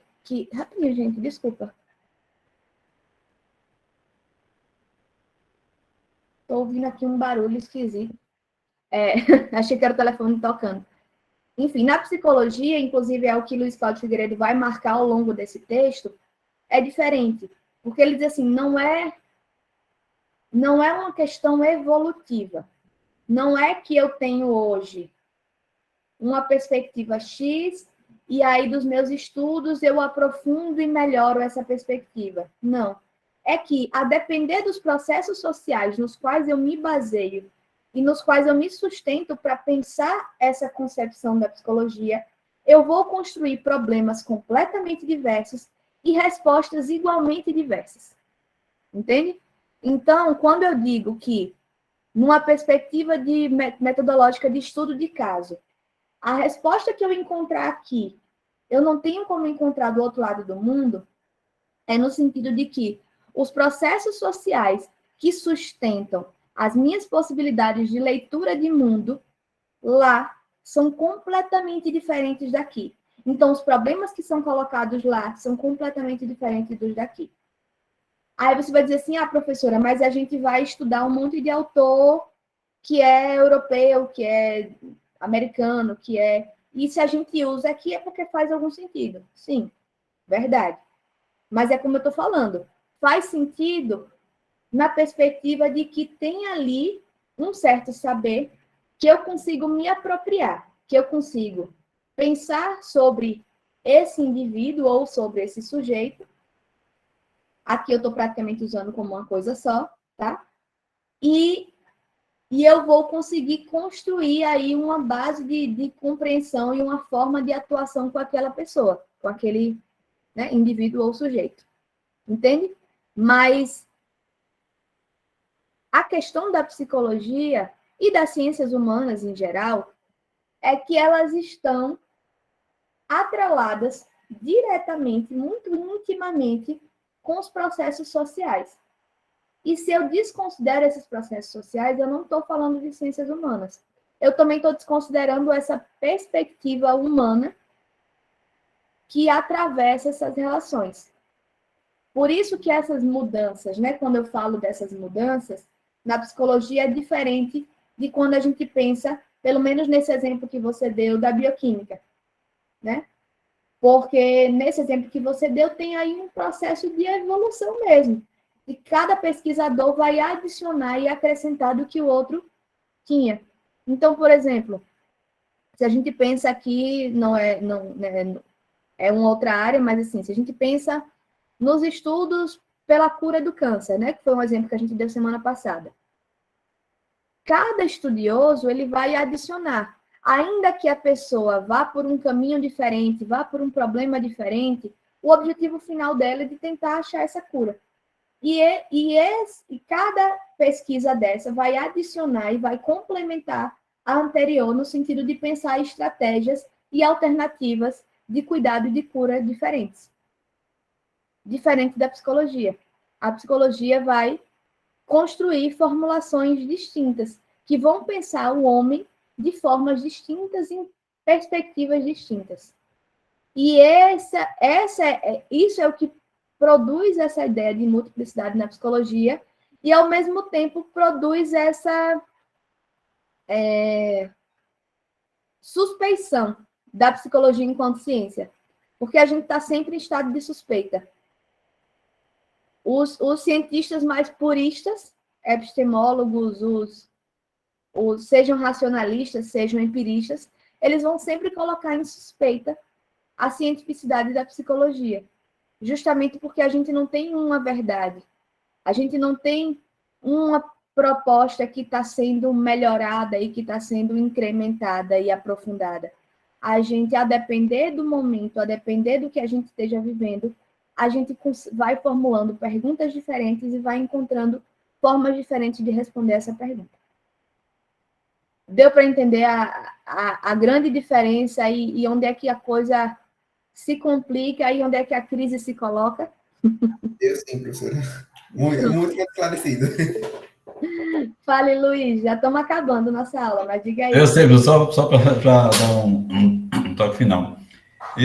Quando eu citei essa evolução, né, que tava, até o Jefferson também abordou, no caso da psicologia do sujeito, do indivíduo, do estudo do sujeito e do indivíduo, como você falou, a psicologia ela tem referências, né, para fazer perguntas, para tomar perguntas e respostas. Nesses estudos de caso da psicologia, essa evolução que eu me referi foi com relação a esses estudos de caso, para que essas respostas e as perguntas sejam buscadas no caso, entendeu? Foi mais ou menos assim que eu analisei. Não, beleza, mas ajudou muito. Por aí, não sei. Sim, veja, é isso, assim, os estudos de caso... O estudo de caso é só uma das metodologias possíveis, tá? Que a gente pensa nas ciências humanas e que tem essa perspectiva que viabiliza aí essa outra forma de olhar para a ciência, para o fazer científico. Mas a questão dos estudos de caso é justamente que eles já vão partir do pressuposto, eles já vão partir da ideia de que cada caso é um caso. Então, você nunca vai replicar precisamente aquilo. Mas, de fato, se eu sou psicóloga aqui em Aracaju e eu digo assim, vou fazer um estudo de caso sobre uma pessoa com transtorno bipolar, tá? Então, eu vou e construo esse caso. Esse caso diz respeito àquela pessoa, porque eu estou fazendo uma leitura que é muito individualizada, e não porque a minha perspectiva seja individual, mas porque eu não tenho essa referência de 10, 15, 20, 100 pessoas com bipolaridade. Eu estou escutando uma pessoa só.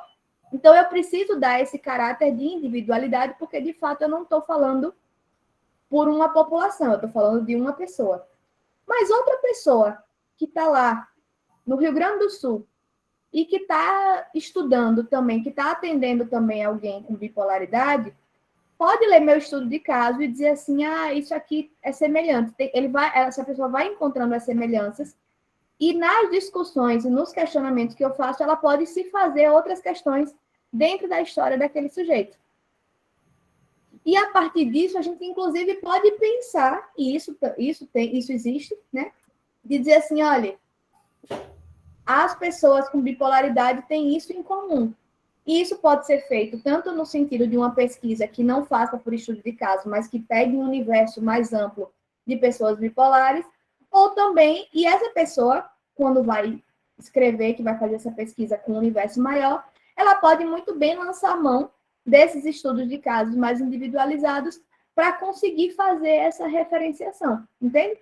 Então, assim, a grande questão que eu estava trazendo aqui é no sentido da gente entender que é um método que é diferente no sentido de que ele não dá conta das exigências de uma ciência tradicional.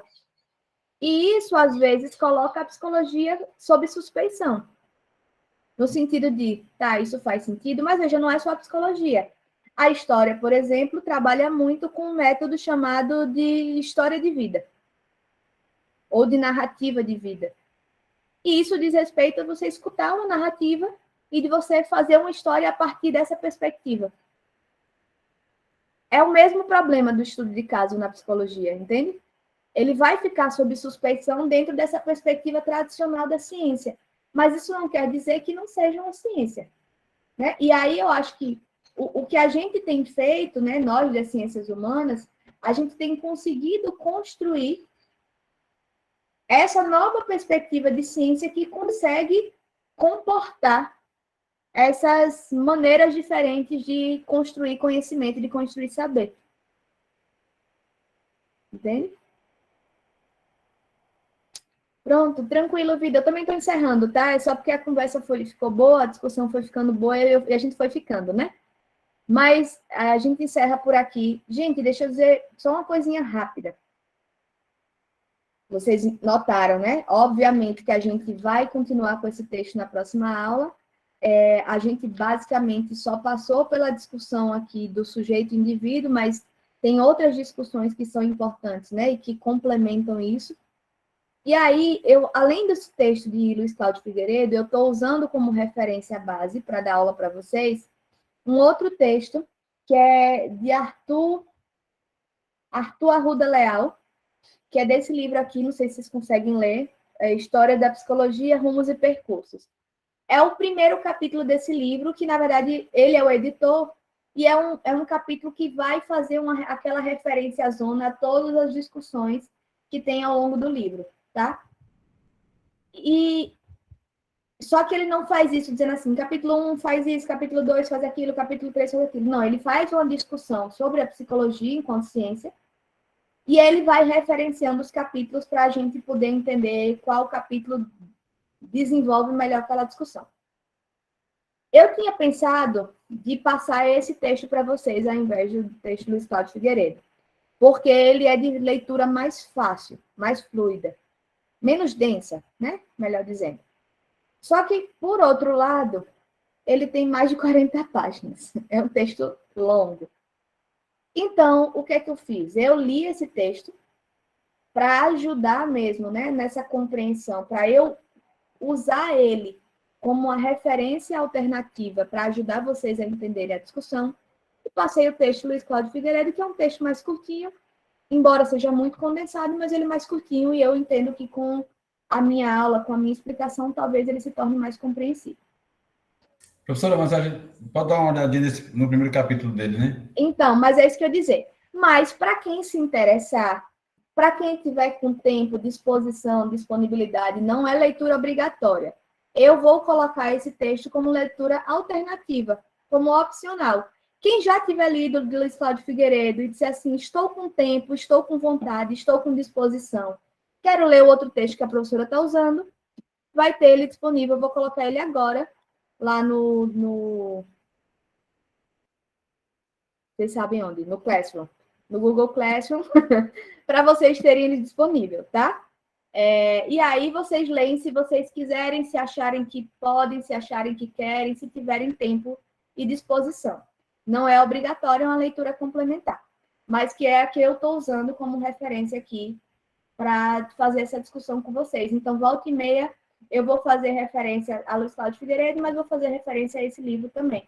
Então, se vocês quiserem ler, talvez, né, facilite. É um texto mais longo, mas, ao mesmo tempo, como ele é mais demorado na discussão, talvez ele ajude a compreender melhor, ele se torne menos denso, tá? Gente, é isso, eu já passei aqui 10 minutos da aula, tem gente que já está indo embora porque tem outras aulas. Vou deixar esse texto para vocês e a gente se vê semana que vem, tá bom? Valeu, professora, boa tarde, um abraço. Valeu, boa tarde. Obrigada, gente. Obrigada pela aula. Tchau, professora. Vocês são a turma que dá gosto.